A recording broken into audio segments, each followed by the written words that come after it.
How's it going, guys? It's Eclipse here, and today we're going to be covering the tank that is almost impossible to get unless you spend a absolute ridiculous amount of money. And of course, it's locked behind war chests, and not only locked behind war chests, but you can't even purchase the war chests at which this tank is available within. You have to get them out of other war chests. Yay, what a great idea that is. And so, how do you get yourself this brand new tank? Well, in terms of how the war chests work within this new season, you have two different types for the Winterfest event essentially. So you've got tier 1, tier 2 and tier 3. This tank actually comes out of the tier 3 chests, and you might be thinking, okay, so we can buy the tier 3 chests and hopefully get this tank. Nope, you can't buy the tier 3 chests. You have to buy either the tier 1 chest or the tier 2 chest, and then hope that you get the mystic chest, and then hope that you get lucky out of the mystic chest getting the tank that you don't already own, and you get the tank that is the Kampfpanzer 07PE. So yeah, in terms of drop rates, just to give you a little bit of an idea, if we go over to the store, so the first drop of the war chest, which is the tier 1s, so these are costing you, yeah, like 250 gold per one, approximately, depends on the quantity that you buy, but roughly that's how much it's going to cost you for every single one. Now, in terms of the drop rate of a silver war chest, you can get them at a 20% chance. So every single Yule war chest that you actually open, you can get them for free, by the way. It is possible every day if you play the game. But 20% chance to get a silver war chest. Now, you can't get the tank out of the silver war chest, so you have to then get lucky and get a mystic war chest. But you can get the mystic war chest out of the Yule war chest, but it is a 0.5% chance. So you would have to open up 200 Yule war chests to even get one mystic war chest. And remember, these are percentages, they are not a guarantee. So you could go, double the drop rate without getting a single mystic war chest. So you could open, anywhere from 400 Yule war chests, and I wouldn't consider it that unreasonable to actually open that many and not get yourself a mystic war chest out of these. And just to tell you how much that would actually cost, it'd be in the region of about 100,000 gold in order to open like essentially 400 of these, roughly. So it's a rough approximation. I don't know the exact math, but it'd be about 100,000 gold, which if we were to look at how much gold actually costs, so for 25,000 gold, it's about £70. So you'd be sitting at about £280 just to maybe potentially get yourself a mystic war chest, or about £140 if you hit the drop rate exactly. Now, yes, you could get lucky, but most of the time you should not be relying on luck for you to actually get things in the game. Now, that's just the Yule war chest, but of course the silver war chests have a slightly increased chance of being able to actually drop you the tank or the actual chest, I guess, itself. So the drop rate of the mystic war chest within the silver war chest is 2.5%. So that's a 1 in 40 chance at getting a mystic war chest. Now, to put that into perspective, if you were to buy the silver war chest, you'd have to spend 24,000 gold to be on about the drop rate that you need to get a mystic war chest. Now, in terms of the actual mystic war chests themselves, once again, there is a 99.9% chance that you get a premium tank out of the mystic war chests. And these are all epic tanks. So in there, you've got things like the Batchat Barras, you've got the Skoda T56. These are just a few off the top of the list. You've got the 477A Malo, you've got the 121B, the T22, the new Object 283, the new T54D, and of course the Kampfpanzer. Now, of course, yes, you do get yourself a mystic war chest, but that doesn't guarantee that you're going to get yourself the Kampfpanzer 07PE, and in fact, you have somewhere in the region about 20 different tanks within each of the mystic war chests, which means that you would need to open about 20 of these mystic war chests with getting no duplicates whatsoever. And I'm not entirely sure that there is even a feature which stops you from getting duplicates until you've got all of the vehicles in that. So for all three, the system applies to epic drops of how you received if you own a tank listed as an epic reward, even if you acquire it in a different way, then you will not receive the reward again until all other epic. Okay, so you do not get the tank. So you would have to open up 20 mystic war chests in order for you to actually get what would be the Kampfpanzer 07PE with a guarantee. If you're kind of counting that you don't get lucky, maybe you have to open all of them. But say, you know, you open 50% of them and you manage to get it, like with a 50% chance, you know. So yeah, still, if we were to look at how much that would actually cost you, if it's costing you something like 24,000 gold just to get one Winterfest war chest, so that would be 40 silver war chests, getting a decent drop rate as it would be 1 in 40 for that mystic war chest, you would then have to open 10 lots of those, which would be 240,000 gold spent on silver war chests in order to get a 50% chance at getting the tank. Now, you could get super unlucky and not even get the tank if you don't own any of the rest of them. Now, for me, I own a lot of the tanks that are in there, but at the same time, it is a bit of an issue. Now, you can, of course, get tanks out of the silver war chest, so you are going to get tanks out of that as well as you open them up. But at the same time, you're having to spend 240,000 gold if you had no tanks, and that would only give you a 50% chance at getting yourself the Kampfpanzer 07PE. Now, this is also assuming that the drop rate of the tier 10 premium vehicles within the Mystic War Chest is the exact same as getting the drop rate of the, for example, the Barask. Now, I would be skeptical that it is an exact 1-for-1, that you are just as likely to get a tier 10 out of the chest as you are to get a tier 8. I would probably surmise that it would not be the case, but that's just speculation. I don't know, so I'm not going to say that that is exactly what it is. We haven't been given the actual drop rates for each of the individual tanks within the Mystic War Chest, but the fact that you are going to have to spend around about 480,000 gold in order to guarantee that you will get the Kampfpanzer 07 is ludicrous. That is absolutely unbelievable. That would literally be like, how much would that be? It'd be like £1,300 or something absolutely ridiculous. And the fact that you can't just go out and buy the tank is, once again, an absolute travesty in my opinion. Like, the fact that you can not actually buy the tank, you could mark it up at like £100 or something like that, which I think is never ever worth buying on the game. But the fact that if you actually wanted to guarantee the tank and you got super unlucky, you weren't getting any luck on your side, you were just hitting the drop rates, and you, unluckily, that was the 20th tank that you actually got out of the Mystic War Chest, you would be rather disappointed, I think.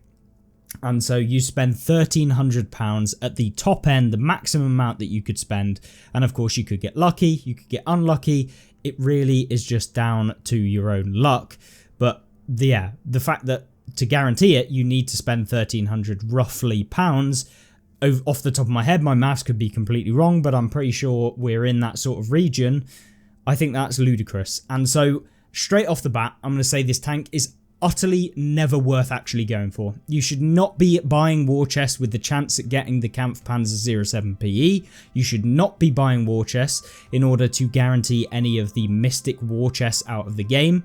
And so don't bother. There is literally no point in actually going for Mystic War Chests. They are a ludicrous price, and you're probably not going to get the tank that you actually want when you do eventually get one if you're spending money on the game. So as a quick caveat to the beginning of this video, that is what I wanted to break down. The cost, the maximum cost, and kind of just some off the, you know, on a piece of paper sort of calculations.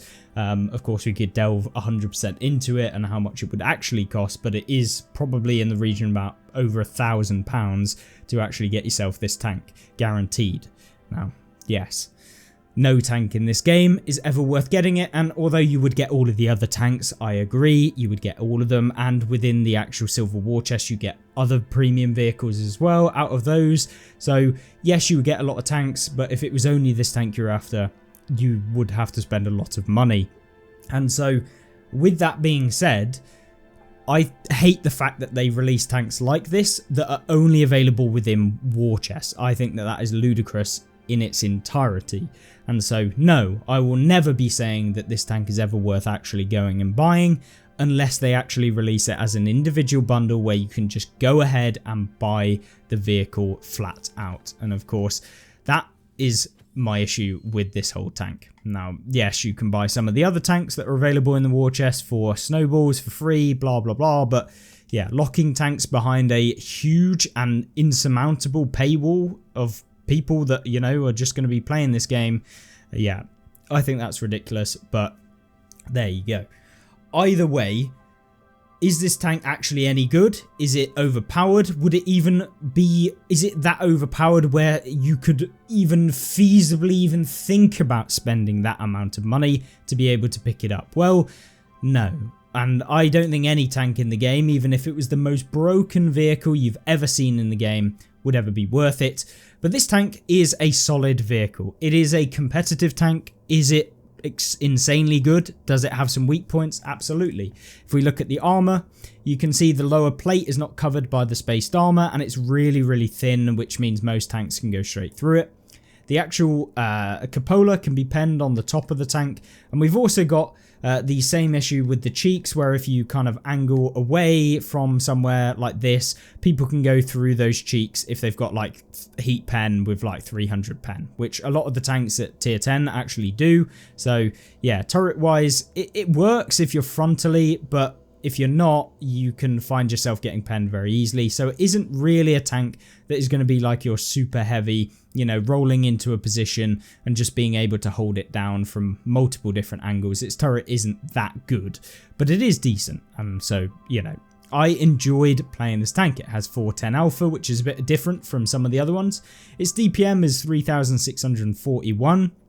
which for a tier 10 heavy is not bad. I mean, I didn't feel any problems with the actual DPM of the tank, so there was nothing in that department that really was an issue for me. The view range of the tank is also pretty decent. We got it up to 536 meters with all of the commanders and perks associated with the tank. We got still concealment down to 384. We're not using any real kind of concealment equipment or anything like that, like advanced concealment. Not really worth it in this tank, but we do have some commander skills that are going to benefit in that regard, alongside silent driving, stuff like that, which was just a crew that I had lying around that increases our view range and accuracy and stuff like that. Accuracy of the tank whilst we're on it is very, very good. 0.26, you really feel like a bit of a laser with this tank. 8 degrees of gun depression mean that you can use that turret pretty effectively, and it actually does work in those hold down locations, which is great. But as soon as you expose the hull armor of the vehicle, it is kind of sucky. It really doesn't feel all too good. So yeah, it's one of those that is going to be a hold down tank. Imagine it almost like a Leopard, but a beefier version of a Leopard that has, you know, some stockier armor and can bounce rounds if people don't aim properly, or, you know, you get hold down. So in that department, I really enjoy the tank. Its speed is also very, very good. You got 50 kilometers an hour top speed, which works out really, really nicely. But at the same time, you know, you do have some drawbacks with the power to weight ratio not being insanely high, but for a heavy, it's decent. So it's a bit of an all-rounder. I really enjoyed playing the tank, but I certainly will not be spending any of my money in the hopes of getting this vehicle in the game. And unfortunately, Wargaming going on this kind of, I don't know, crusade to increase monetization and stuff like that has been really apparent within this one, at least, locking these tanks behind a insanely high paywall if you want to guarantee vehicles. That's why I much prefer if people actually sell these tanks as a individual tank, at least as an option, even if you make it very expensive comparatively, if that were to make sense. Like, yes, you can, you know, try and get lucky, but you can also just buy the tank if you want to get the tank. I hate the fact that you're having to gamble, essentially, and promoting gambling to be able to pick a tank in the game up really is not a good thing from my standpoint, and I really implore Wargaming never to list vehicles only available within war chests without the ability to purchase them. And although they give you this mechanic which guarantees that you will get a epic vehicle, this tank is not actually part of that. And so yeah, it is a bit dog crap, if I'm going to be honest. So yeah, overall, tank wise, I really like the tank, but I would never ever recommend spending your money trying to get this tank. It is an utterly waste of money, and Wargaming definitely should not be getting any money based on the fact that they've locked this one behind a war chest. Please, I implore you, to any friends, family, or just generally even my enemies, I would not even recommend you actually spend money to try and get this tank in the game. Yes, you might open a few at the, you know, if you're just going to open them anyway, just for the fact of I'm not really caring what I'm going to get, and you get it, perfect. But do not open war chests or anything that is gambling related for a specific vehicle. It is never worth it. And at some point later on down the line, I could probably see this tank actually just coming out for sale, not within the actual loot box mechanics that they've got in the game right now. So save your gold. It's probably going to be like 30,000 gold or something ridiculous, but it will save you money in the long run. If you just want purely this tank, save your money, save that money to spend on doing things with family or friends, or whatever you spend your money on, and yeah, just have a much better time outside of World of Tanks rather than spending a huge amount of money trying to pick up this and all of the other tanks that are exclusive to the war chest. But overall, I like the tank. It has some solid mechanics and its armor works relatively okay, and we had some pretty good games in it. But at the same time, yeah, hopefully that gave you an idea, and definitely something that I wanted to talk about with regards to the war chests and locking tanks behind them. I highly implore Wargaming never to do this again. I was very conscious that this was going to be the case, as it has been on PC before, and of course a huge amount of backlash from that. So yeah, that is my opinion on this new tank. But other than that, I will see you in the next one. Goodbye.